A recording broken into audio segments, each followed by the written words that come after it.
Hello বন্ধুরা। তো বন্ধুরা সবাই কেমন আছো? আশা করি তোমরা সবাই ভালো আছো, আমিও ভালো আছি, তোমরাও ভালো থাকবে। তো দেখো বন্ধুরা, আজকে আমি দুটো বেল নিয়ে নিয়েছি। এই দেখো, গাছ পাকা পুরো বেল। এই দেখো, তো দুটো বেল নিয়ে নিয়েছি। যেহেতু গরম পড়ে গেছে খুব, তো সেহেতু আজকে আমি শরীর ঠান্ডা রাখার জন্য আমি বেলপানা বানাবো। তো বেলপানা বানাতে দেখো, আমি বিট নুন নিয়ে নিয়েছি, আর সাথে দেখো অল্প করে চিনি নিয়েছি। যেহেতু বেলে মিষ্টি হয় বেল, সেহেতু বেশি মিষ্টি না, অল্পই মিষ্টি, কিন্তু আর একটু চিনি দিলে ভালো লাগবে যেহেতু। আর দেখো, গাবলায় আমি জল নিয়ে নিয়েছি। এই দেখো, এবার আমি বেলটাকে ফাটিয়ে আমি চামচ দিয়ে কেকে নেব। তো দেখো, বেলটা ফাটানোও হয়ে গেছে। এই দেখো, এবার আমি চামচ দিয়ে বেলটাকে কেকে আমি নিয়ে নেব।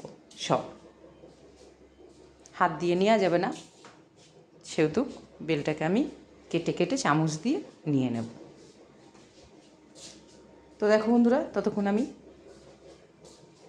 বেলটাকে চামচ দিয়ে কাকিয়ে নিয়ে নিচ্ছি। তারপরে দেখো, তো প্রথম থেকে লাস্ট তক দেখো লাগবে, আর তোমরা বাড়িতেও করে খাবে। আর যা গরম পড়েছে, বেলপানা, আমের শরবত এগুলো খেলে শরীরটা ঠান্ডা থাকবে, প্রচণ্ড গরম। তো দেখো বন্ধুরা, চামচ দিয়ে আমি বেলগুলো এইভাবে কেটে নিয়ে নেব। তো দেখো, পরিষ্কার করে নিয়েছি। দেখো, বেলের থেকে পুরো একদম কেকে কেকে নিয়ে নিয়েছি। চামচ দিয়ে কেকে নিতে হবে, না হলে হাত দিয়ে কেকে নেওয়া যাবে না। তো দেখো, নিয়ে আমি গাবলাটার মধ্যে জল রেখেছিলাম, সেই জলের মধ্যে দিয়ে দিয়েছি বেলপান। তো জলটার মধ্যে দিয়ে দিয়েছি বেলগুলো। এইবার আমি দেখো বিট নুন দিয়ে দেবো 1 চামচ মাপ মতন, আর দিয়ে দেবো আমি চিনি। তো দেখো, অনেকটাই যেহেতু বেলপানা, সেহেতু একটু চিনিটা দিতে হবে বেশি। 3 চামচ চিনি দিয়ে দেবো। চিনি দিয়ে আমি ভালো করে একটু বেলগুলো জলের সাথে মেখে নেব। ভালো করে মেখে নিতে হবে, যেন মুখে না বাঁধে আর দানা দানা যেন ভাব না থাকে। এই জন্য আমাকে ভালো করে একটু মেখে নিতে হবে জলের সাথে। তো ভালো করে আমি ততক্ষণ মেখে নিচ্ছি বন্ধুরা। এই দেখো, বেলের ছাবাগুলো আবার ফেলে দিতে হবে। ভালো করে বেলের ছাবাগুলো তো খাওয়া যাবে না, যেহেতু মুখে বাঁধবে, এই জন্য ভালো করে একটু মেখে নিতে হবে। তো দেখো, এই দেখো, ছাবাগুলো এবার ফেলে দেবো। এই দেখো কত ছাবা আছে বেলের বলো তো। এই দেখো, সব ছাবা এক এক করে আমি ছেঁকে ছেঁকে আমি হাত দিয়ে ফেলে দেবো। এই দেখো, ছাবাগুলো ফেলার পরে তারপরে কি করব তো তোমাদের দেখাবো। তোমরা দেখতে থাকো, প্রথম থেকে লাস্ট তক দেখবে। আর খুব তো গরম পড়েছেই বন্ধুরা, আমের শরবত, বেলের শরবত খেলে শরীরটা একটু ঠান্ডা থাকবে, করে আপনারা ফ্রিজে রেখেও খেতে পারবেন। তো দেখো বন্ধুরা, এই দেখো হাতা নিয়ে নিয়েছি। এই দেখো, পুরো একদম পাতলা শরবত। এই দেখো, এর ছাপাগুলো সব ফেলে দিয়েছি আমি। এবার আমি একটু হাতা দিয়ে ঘুটে নিচ্ছি। যেহেতু চিনি দিয়েছি, চিনি তো একটু টাইম লাগবে গলতে, এই জন্য একটু হাতা দিয়ে আমি একটু গুলে নিচ্ছি। তারপরে দেখো বন্ধুরা,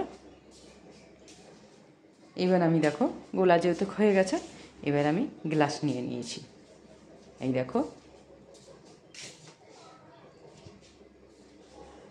তো গ্লাসে আমি ঢেলে নেব।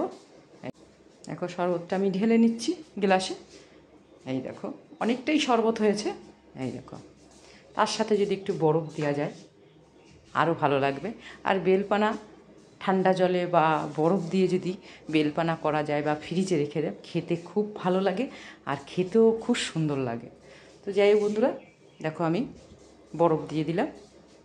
আর ঠান্ডা ঠান্ডা লাগে গরমের দিনে, খেতেও আরও ইচ্ছা হয়। তো যাই হোক বন্ধুরা, এবার দেখো আমি বরফ দিয়ে দিলাম। তো বন্ধুরা, রোজ দিনই তো একটা করে রেসিপি দিচ্ছি। এই বেলপানা আপনারা বাড়িতে করে খান, খুব ভালো লাগবে। আর সাথে দেখো একটু বিট লবণ দিয়ে দিচ্ছি ছড়িয়ে। এই দেখো, বিট লবণটা খুব টেস্টি লাগবে খেতে। আর গরমের দিনে বেল তো খাওয়া খুবই উপকারী। বেল, আমের শরবত এগুলো খুব উপকারী, যে শরীর খুবই ঠান্ডা রাখে। তো তোমরা বাড়িতে করে খাও এইভাবে।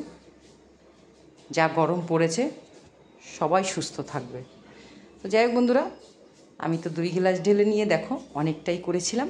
তো দেখো আমি এটা বোতলে ভরে নিয়ে নিয়েছি। বোতলে ভরে নিয়ে আমি ফ্রিজে রেখে দিলে একটু ঠান্ডা ঠান্ডা ভাব হলে আবার খাওয়া যাবে, এই জন্য ফ্রিজে আমি রেখে দেবো। তো বন্ধুরা, আজকে আমি এখানেই রাখবো, কালকে আবার তোমাদের সামনে আসবো। তোমরা ভালো থাকবে, সুস্থ থাকবে। তো বন্ধুরা রাখছি।